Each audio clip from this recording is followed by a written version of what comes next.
안녕하세요. 코스모스의 김예영입니다. 저희 동아리에서 지금부터 짧게 북한 통일 그리고 독도와 관련된 소식들을 전하려고 합니다. 먼저 저는 북한의 유튜브 채널에 대해서 소개해 보려고 합니다. 이 유튜브 채널은 작년 10월부터 NewDPRK라는 채널 이름으로 북한의 일상적인 모습을 담은 영상을 꾸준히 업로드하고 있습니다. 영상들을 보면 북한 여성이 햄버거를 먹거나 여자아이가 피아노를 치는 등의 모습들을 볼 수 있는데요. 이에 대해서 전문가들은 북한은 개인이 유튜브를 운영할 수 없고 영상 속에서도 상당히 자기적인 모습이 연출되고 있는 것 같다라는 것을 통해 국가 단위에서 유튜브라는 수단을 통해서 새로운 선전 방식을 취하고 있는 것이 아닌가라는 평을 하고 있기도 합니다. 안녕하세요. 코스모스 정은주입니다. 저는 독도 강치에 대해 소개하려고 합니다. 독도 강치란 바다사작과로 주로 우리나라 동해안에 서식했던 해양생물입니다. 독도 강치는 일제강점기 시대에 일본인들이 가죽을 얻기 위해 무자비한 학살을 진행하였습니다. 그래서 개체 수가 감소하였고 결국 1994년 멸종이 선언되었습니다. 독도 강치가 멸종된 후 사람들은 이를 기억하기 위해 많은 노력들을 전개하였습니다. 해양수산부에서는 독도 강치를 해양보호생물로 지정하였고 울릉도와 독도에 조형물과 벽화를 설치하였습니다. 그리고 다른 일반인들은 책과 만화를 연재하거나 서명운동 또는 모금운동을 전개하면서 독도 강치를 기억하기 위한 노력을 실천하였습니다. 안녕하세요. 저는 코스모스의 20720 조건희입니다. 이번에 제가 소개해 볼 것은 일본 방위백서에서의 독도 영유권 주장인데요. 일본은 계속해서 독도의 영유권을 주장해오며 우리나라와 많은 갈등이 있었는데 이번에는 일본 정부가 올해 발간한 방위백서에서도 독도 영유권 주장을 되풀이하였습니다. 일제강점기 강제징용 배상을 놓고 갈등 수위가 높아진 한일 관계는 더욱 나빠질 것으로 보이는데요.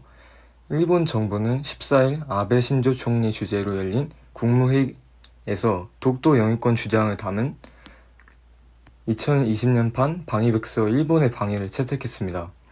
일본은 쿠릴 열도와 다케시마의 영토 문제가 아직 미해결 상태로 존재한다고 주장을 하면서 이 영토들이 자신의 영토임을 강하게 주장하였습니다.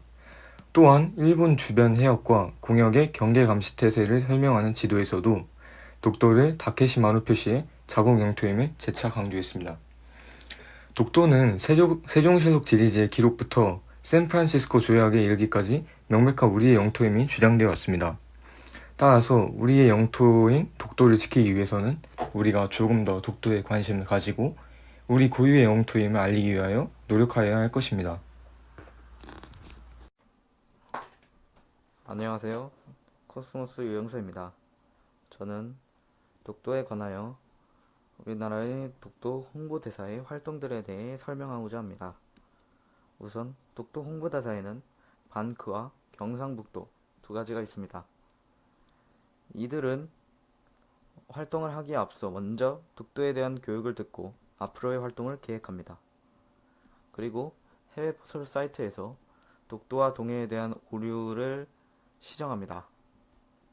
그 다음 온라인 해외 친구들을 대상으로 독도 홍보 디지털 콘텐츠를 제작하며 본인만의 특색 있고 독창적인 방법을 통해 독도를 홍보함을 통해 독도에 대한 올바른 정보를 알리고 독도와 동해의 역사적인 일들을 전 세계에 알리는 일을 한다고 합니다.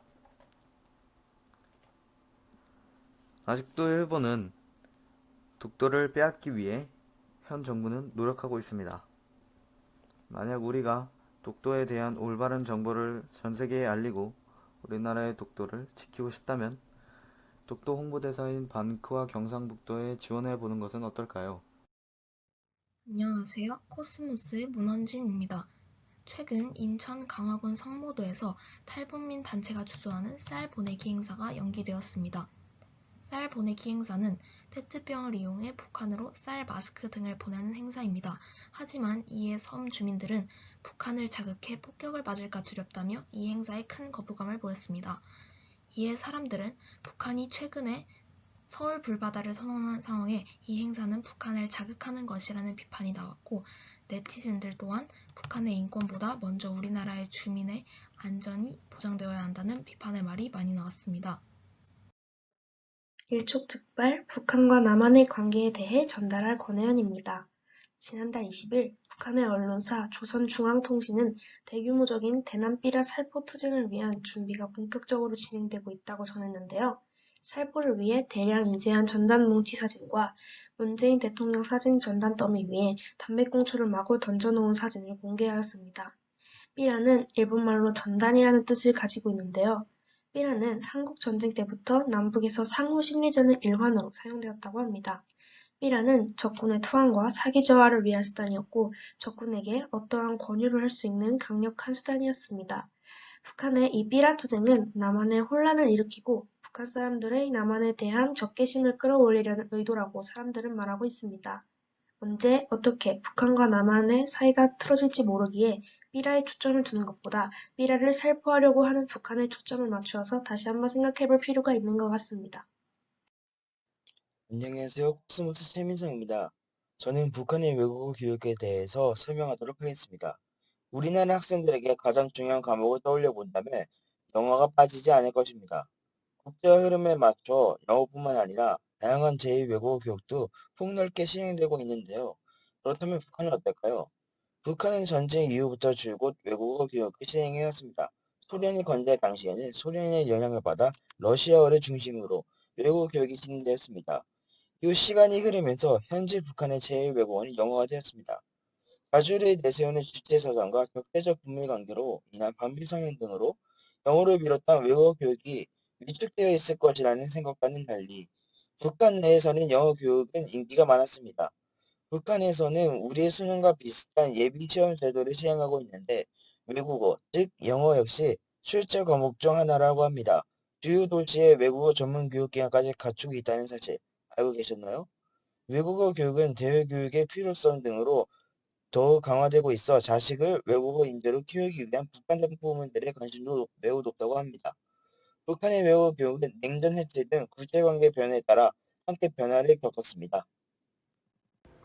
안녕하세요. 코스모스의 강도입니다. 저는 북한과 남한이 서로에 대한 정보를 경계하는 이유에 대해서 설명해 보려 합니다.